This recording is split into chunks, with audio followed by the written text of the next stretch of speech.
बार देखो बड़ी शैतान के कैसन तांत्रिक अवघरनाथ की तो माँ जब बन कर उसी को पाल देते हैं और माँ जब बन कर उसी को पाल देते हैं।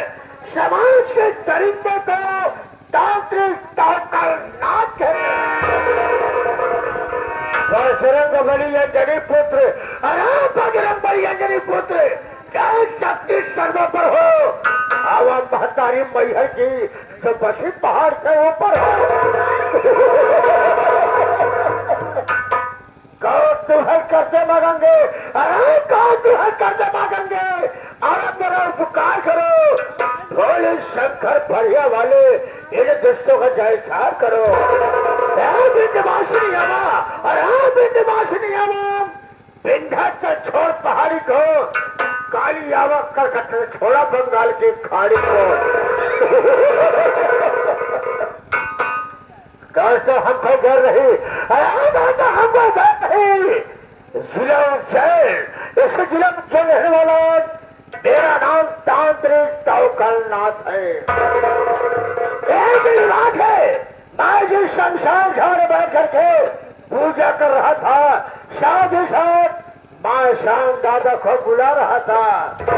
उसी शमशान घाट पर एक रतन सिंह सेठ आ गए, आए प्रणाम किए, बोले तांत्रिक साहब चलो हमारे घर पर, हमारी बहन की जगह खराब है। मैंने कहा ठीक है भाई, मैं चलूंगा, जरूर चलूंगा। हमारा काम क्या है।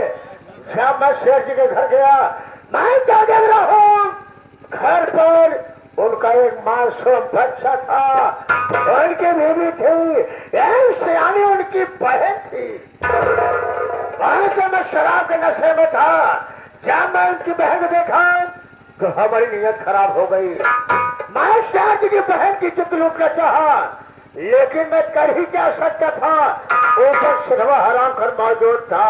बोले कि तांत्रिक साहब यह बता हमारी बहनों पर कैसे छाया है। मैं कैसे थी तुम्हारी बहन के ऊपर भूत प्रेत का छाया है। मैं कहा शरीर में काम करना होगा। बोले काम क्या है।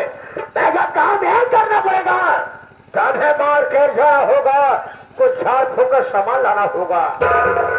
बना दिया पर्चा 3 पर्चे का। राफर साहब रतन सिंह पर्चा लेकर के मार्केट चला गया। ऐसे भी मैं अपने तंत्र मंत्र विद्या से शेर जी की पत्नी की नजर बांध दिया।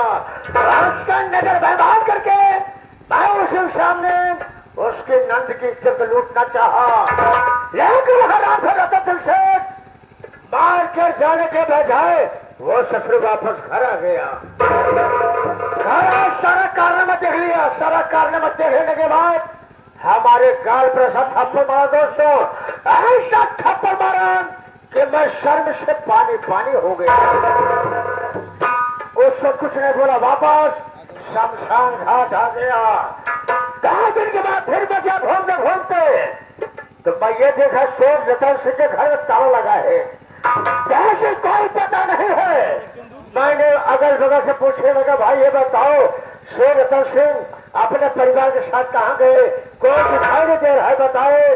तांत्रिक साहब शेर जी अपने परिवार के साथ किला बांधा, और किला बांधा मौजा बादल को चले गए हैं।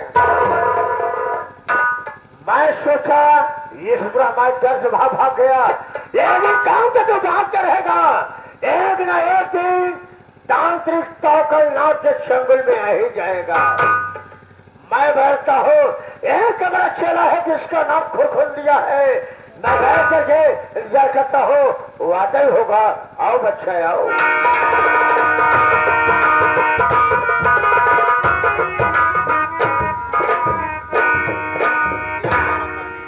आपके घोड़ी माँ और महादेव, यह घोड़ी महाराज और घोड़ी महाराज हर हर महादेव। और कोई बच्चा कैसे हो, कहाँ गए थे। अरे वही अच्छा अच्छा अच्छा, चार फुट संभाले गए थे। कई पुड़िया बनाए धरत रहे ना, वही ममदस्त रहे। आप जान नहीं पाए कि गुरु जी हमका बुलावा। बड़ी अच्छी बात है खुरखुंदी, क्या दिया रतन सिस्टर का पता लग गया है। पता लग गया है। बादलपुर में एक छोटी बस्ती है। अच्छा बागा बागा से ग्राम बादलपुर में वो हरा वहां रह रहा है। वहां रह रहा है, काम करते हैं, आज चलते हैं। और जैसे हराम खोर हमारे गाल पर थप्पड़ मारा है, उसी अपमान का बदला चुकाते हैं। लेकिन खरखंडी अगर हम ऐसे करेंगे पहचान जाएगा। एक काम करते याद हम साधु का भेष बनाएंगे। साधु का भेष बनावा। साधु पियरा धारण करेंगे। उसके बाद चलेंगे भिक्षा मांगने मांगते। गड़ुआ वस्त्र पहन के, गरुआ भी पहना, छक्का वाला पहना, गेरुआ वस्त्र पहनेंगे। ठीक है, चलेंगे जी।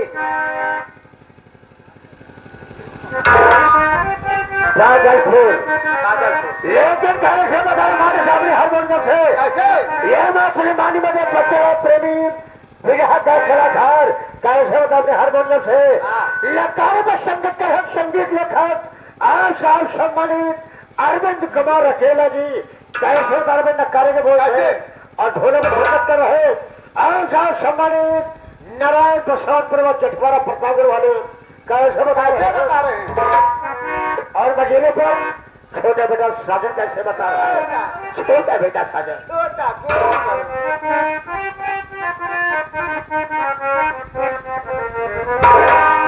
समय कितने याद ही नाच को जमाना याद ही आता है।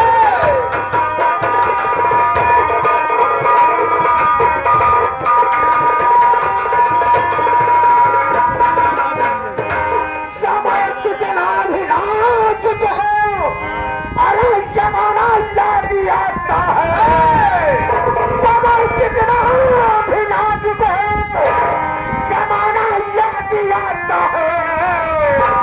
महाभारत में शत्रु का निशाना याद आता है।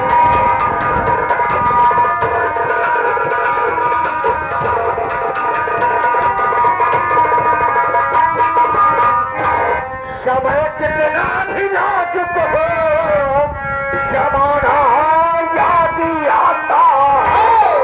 महाभारत में शत्रु का निशाना याद आता है। बजाया शंख पर रखने डरना याद आता है। बजाया शंख पर रखने डरना याद आता है। बाधा कर अर्जुन को फसाना याद आता है।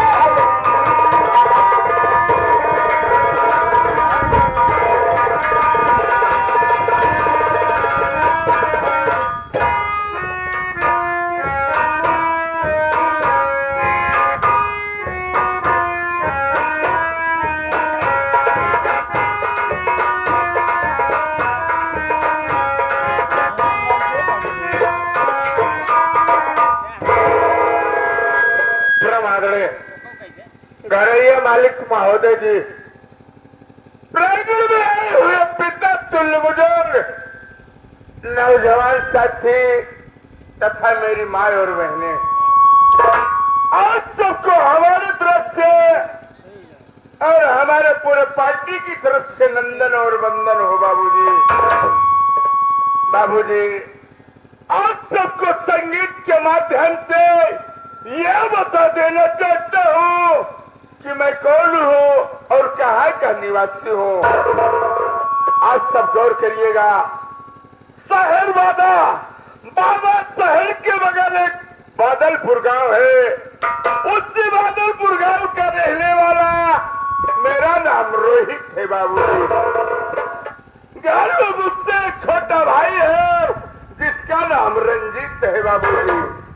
और रंजीत से एक छोटी बहन है जिसका नाम रूबी है बाबूजी। बचपन में मेरे माता पिता का स्वर्गवास हो गया। हम तीनों बच्चे अनाथ हो गए बाबूजी। बाबूजी, इसी ही बीच मेरे घर में एक बुआ थी जिसका नाम रतन कली है बाबूजी। वो अपने ससुराल को छोड़कर हमारे घर बादलपुर आई बाबूजी।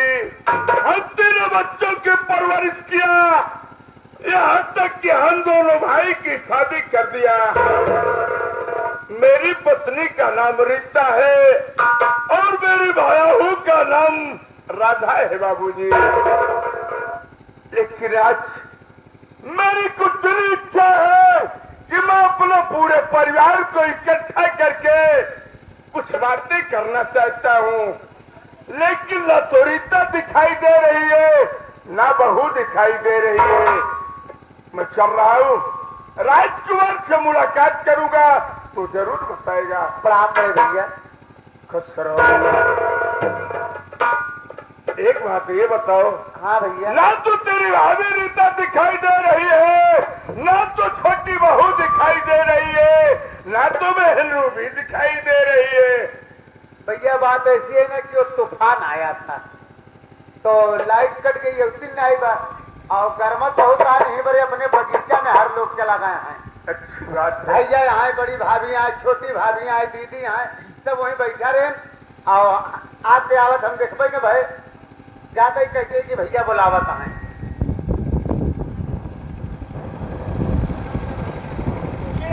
अरे भाई बोली साहब बात है जो कि हर लोगों को बुलाए हमारे राधे श्याम भाई,